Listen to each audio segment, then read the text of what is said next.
Ubani ko ninyo guys no, maghimo ko ani nga fondant ka cake nga grabe kanindot guys. Oy, excited kay kustanan guys nga ma-share ni sa inyo ha. Step by step giunsa nako paghimo ang fondant ka cake ug naa diri guys makita jud ninyo ang mga palpak moment nako sa chocolate ganache og struggle kaayo ang paghimo jud sa fondant nga cake. First things first kay nag-slice ko diri og chocolate. Ang gigamit ako nga chocolate kay Fuji compound. Then 1 kilo, then ang water akong gigamit ani kay 140 ml. So ang atong gibuhat no kay nag-water ganache ta diri.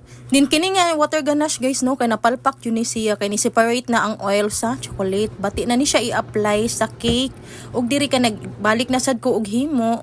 May gani pagkaduhan ako gihimo sa chocolate nga ganache kay na okay na siya. Ug diri kay nag-feeling nako. Supposed to be kay ang ako unta ni feeling ani guys no kay icing aron lami pud siya ba. Then ako nahuna-hunaan kay since daghan kay siyag toppers nga ibutang sa top. Gusto jud ko lig-on jud kaayo ang cake. So ang akong gibuhat kay nagfeeling lang ko og chocolate ganache. Nagbutang nang ta diri guys no og straw dowel, upat ka buok nga straw dowel, and then sa center ana kay stick na dowel katong baga jud siya. Lapos na siya sa cake drum.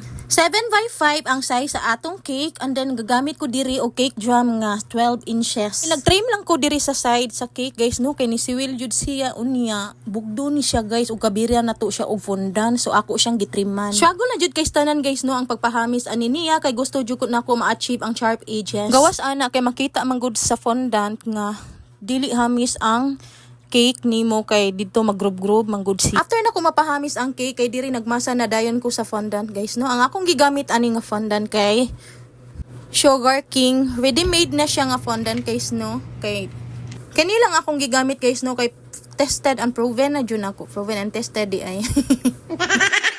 7 inches nga pan ang akong gigamit ani alang paghulma sa babaw sa cake. Since 7x5 ang size ani.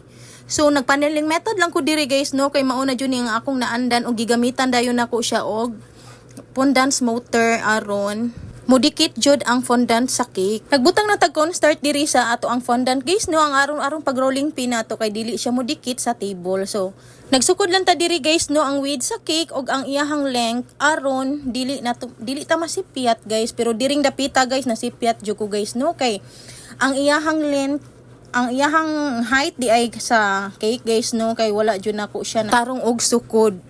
Ang nahitabo niya guys no kay kibul kaayo siya guys ang fondant, wala siya nilaho sa pinakaubos sa cake. Ako lang sad gituyo guys no nga nipis ang ato ang fondant aron lang po dili bidli kaunon ang cake. Diring dapita guys no medyo nag-struggle na jud kay naka-detect na jud ko na ay something wrong sa fondant. Ug ni padayon ng Japon ko guys no bisag nakabantay na ko nga murag na ay something wrong sa ako ang fondant kay ang akong na bantayan nga no ang length sa fondant kay mubo ra siya compare sa cake nga medyo taas ni siya. 5 kapin ang height ani, 5 inches height ang cake. Diring dapita guys no mura na jud ko kahilakon unya gi-advisean ko ni Ryan nga ipadayon lang jud siya ari lang ko mag-start sa top, and then bahalag kibol sa ubos kay pwede man nato siya gamitan fondant motor aron mapush siya pa ubos. Ang gigamit di ay nako diri no padikit sa fondant sa cake kay shortening. Dili lang ko nagamit, wala lang ko nagamit og water guys no kay magbasa jud ang fondant. Gigamit sa uban guys no sa clove method, pero maglisod man jud ko sa clove method guys. Uy kay dili jud ko kabaw mo pahami sa fondant nga cake ay. Diri na jud ko nasanay paneling method. Patient og focus lang ang kinahanglan ani nga cake guys no kay og magratol-ratol ka guys samot jud ka kapalpak. Taud-taud na jud to guys no nga last nako gibuhat ang fondant. So karon lang jud ni siya nasundan. Himo na ko og fondant ka cake. Apply lang ta diri guys no og gamay nga cornstarch ang ato siyang gibutang sa fondant nga cake.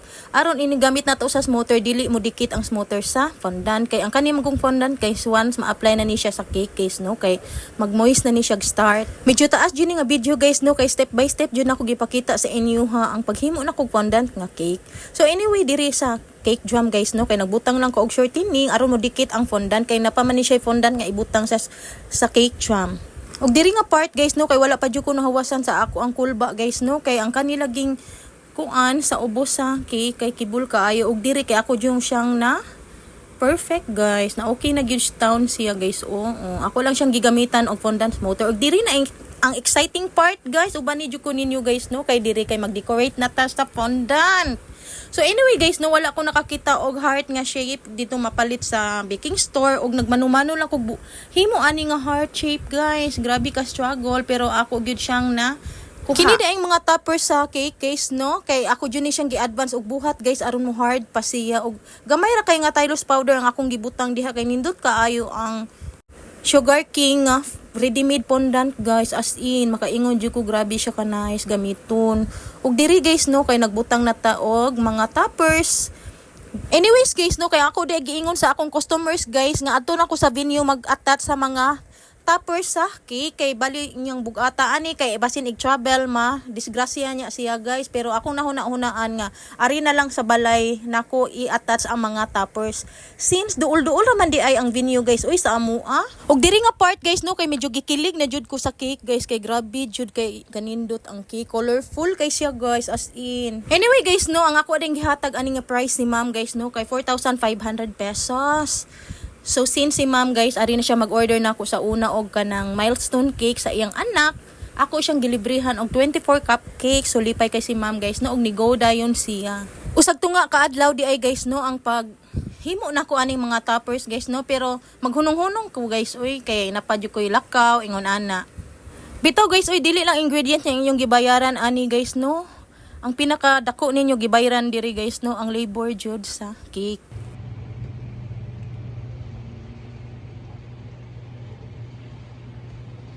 Pag-deliver dayon namo sa cake sa venue guys no kay nasugatan na dayon namo si ma'am. Ay mo. Vlogger na ba ni vlog? Ato ni vlog yan ko. DIY ra kami. Oo, hala may noon. Maka-save jud. Na-amaze jud ko sa ilahang design. Colorful kaayo guys ko. Okay nila for today's video. Salamat sa pagtanaw. Bye.